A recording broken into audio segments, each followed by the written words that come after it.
다들 막 눈빛이 반짝반짝해요. 모든 학생들이 다 영어는 잘하고 싶은데 잘하고 싶죠. 스스로 마음을 잡아야 되는데 이게 쉽지가 않아요. 오늘은 제가 캐나다에서 유학을 하면서 겪었던, 그리고 제 개인적으로 생각하는 내용에 대해서 한번 이야기를 해보고 싶어요. 학생들이 공항에 딱 도착하게 되면 제가 공항에 나가서 학생을 태우고 홈스테이를 갑니다. 그게 한 30분 정도 되거든요. 학생들한테 안녕하세요, 반가워요, 잘 오셨어요, 뭐 어떻게 오셨어요, 뭐 영어 공부하러 왔죠, 당연히. 그죠? 뭐 하러 왔겠어요, 그죠? 그러면 뭐 영어 열심히 하실 거예요? 라고 물어봐요. 그럼 학생들이 저는 뭐 영어 홈스테이 가서도 영어 엄청나게 막 사용하고, 학교 가서도 한국 학생들 안 만나고 뭐 외국인들만 놀고 막 이런 이야기를 막 하거든요. 다들 막 눈빛이 반짝반짝해요. 그냥 막 영어를 그냥 뭐 집어 삼키듯이 막 그러고 있거든요.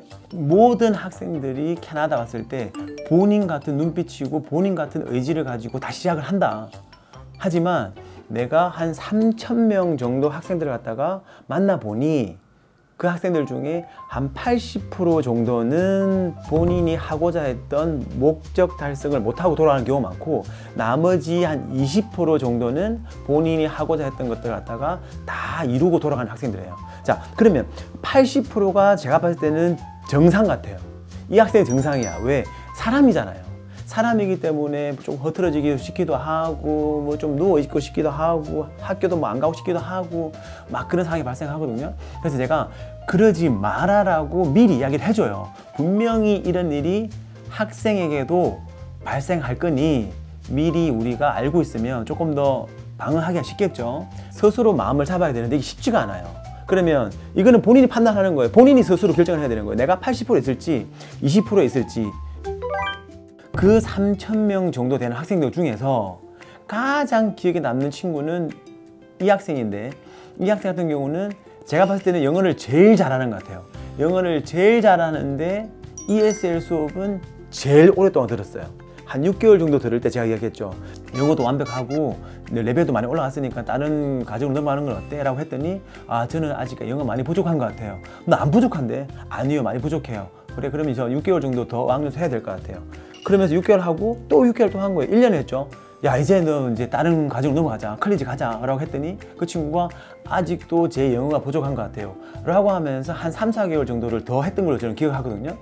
그러니까 이 친구는 이 학원에서 영어 공부하고 또 이 학원에서 영어 공부하고 마지막에는 대학교 부설에 가가지고 영어 공부를 하더라고요. 제가 봤을 때는 그 3,000명 중에 1등인데 발음도 1등이고 스피킹도 1등이고 리스닝도 1등이에요. 그죠? 그런데도 불구하고 그 정도 한 거예요. 자, 그 학생이 어떻게 됐냐면 컬리지 갔더니 동양 학생이 자기밖에 없대요. 다 캐네디언이야. 그 당시만 해도. 그러고 난 뒤에 뭐 힘드니 그랬더니 뭐 그냥 할만해요 그래요. 할만하지 당연히. 한국에서부터 그렇게 준비를 하고 여기 와서도 그렇게 준비를 했더니 뭐 당연히 안 될 이유가 없죠. 한국 사람 중에 아는 사람이 저랑 저희 와이프밖에 아는 사람이 없을 정도로 정말 독학했거든요. 결국에는 그 학교 졸업해서 여기 이제 밴쿠버에 있는 캐네디언이 운영하는 회사에 들어가서 일하고 결국에 이민해서 지금 잘 살고 있어요. 이 학생의 예를 들어서 학생들한테 설명해 주면 학생들 그래요. 에이 뭐 형 저 뭐 3개월 정도 했더니 뭐 잘 알아들을 것 같아요. 뭐 걔는 뭐 스타벅스 가도 별 문제 없는 것 같고 뭐 마트 가도 별 문제 없는 것 같고 선생님하고도 별 문제 없어요 라고 이야기를 해요. 그런데 이게 스타벅스 가가지고 처음에는 학생들이 굉장히 막 당황하고 긴장하고 막 그러거든요. 근데 그게 1주, 2주, 한 달, 2달, 3달 지나면 학생이 긴장을 안 해요. 이게 영어가 완벽해져서 긴장을 안 하는 게 아니라 내가 이제 스타벅스를 하게 되면 이 스타벅스 스태프가 나한테 이 말을 하겠지라고 예상을 하고 와요. 뭐 드실래요? 그래, 내가 예상하고 있었는데 딱 그 말이 나오는구나. 뭐 그란데, 뭐 아이스 아메리카노 뭐 이런 거 나오겠죠, 그죠? 근데 이거는 내가 영어를 잘해서 그런 게 아니고 예상을 하기 때문에 눈치가 는 거예요. 눈치가. 절대로 본인이 영어가 향상됐다고 생각하지 마십시오. 이거는 내가 캐나다 생활 3개월을 하면서 눈치가 향상이 되고 눈치가 발달된 거예요. 그거는 마트를 가도 마찬가지, 학교를 가도 마찬가지, 홈스테이도 마찬가지예요. 절대 아니고, 그리고 학교에서도 선생님하고 별 문제가 없는 것 같아요. 당연하죠. 그 선생님은 그 레벨에 맞게끔 단어를 쓰고 그 레벨에 맞게끔 문장을 쓰기 때문에 본인이 이해를 못하면 안 돼요. 이해를 해야 당연한 거예요. 자, 학생들하고 상담을 하다 보면 이런 이야기 해요. 우리 반에 탐을 학교도 안 나왔어요. 그냥 숙제도 안 나와요.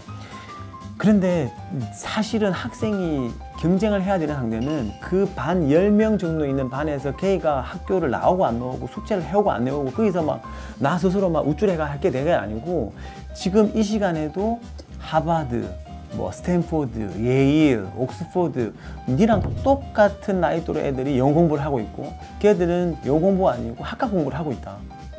그래도 뭔가 걔들하고 내가 경쟁을 해서 이 그 세계에서 뭐 잡을 잡고 일을 했을 때 뭔가 우위를 점하기 위해서는 정말 피나는 노력이 필요하다고 이야기를 하거든요. 근데 그걸 갖다가 알아듣는 애들도 있어요. 그런데 당연히 못 알아듣는 애들도 당연히 있겠죠. 그러니까 8대 2라는 숫자가 나오는 거예요.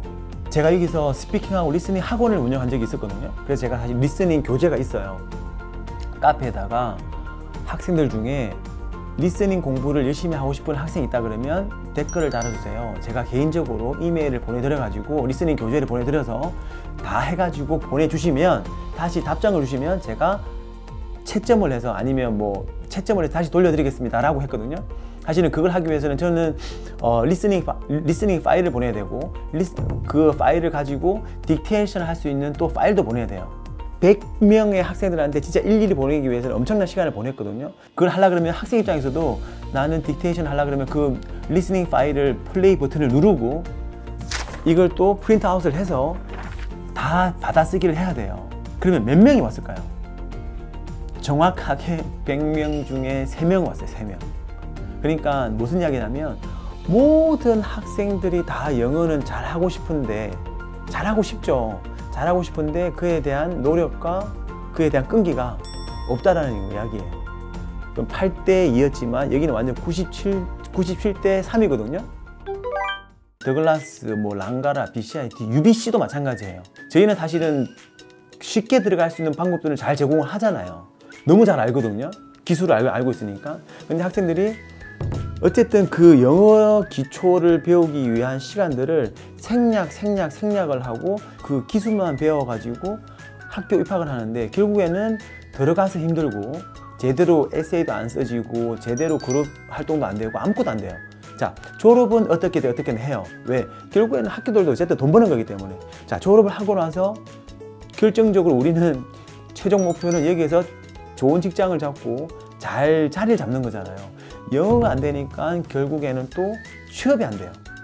자, 캐나다 유학이든 이민이든 어쨌든 영어가 전부예요. 우리는 이방인으로 캐나다에서 살기 때문에 영어가 안 되면 아무것도 안 되거든요. 그래서 캐나다 이민 유학을 위해서는 영어가 전부이기 때문에 그냥 모든 걸 다 쏟아부어 가지고 영어 공부하는데 모든 시간과 노력을 게을리하지 마시고 정진하시기 바랍니다.